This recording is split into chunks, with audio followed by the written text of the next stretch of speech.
the era of 74 to 79. That is when they also came the Mungiki. Not Mungiki. There was NGOROKO. There was NGOROKO. Now there was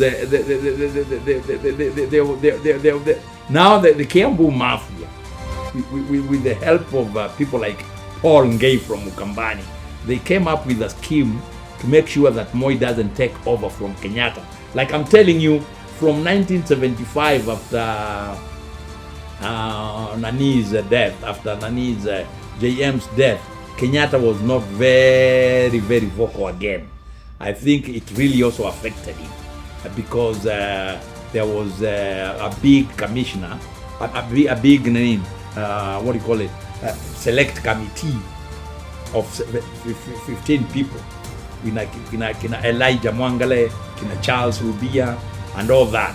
There are 15 members of parliament. There was a select committee to investigate the murder of JM Kariuki, and they came up with a very serious verdict, which had mentioned Kenyatta, the government, as a culprit, and some of these names were removed from the report. And when the chairman of the committee, Elijah Mwangale, came to the parliament to table the report, he said that he used a very strong, I think, traditional saying where he said the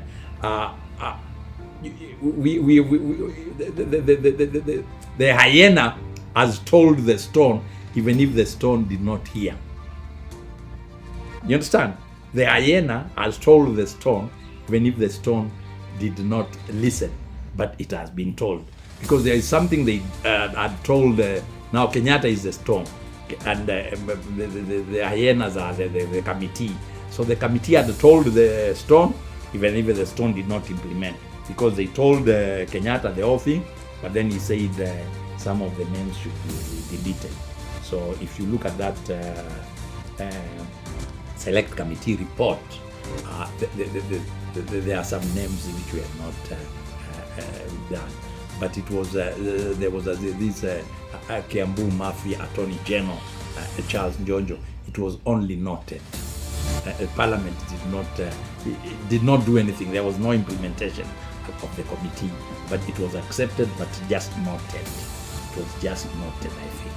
So that was the murder. It was just noted.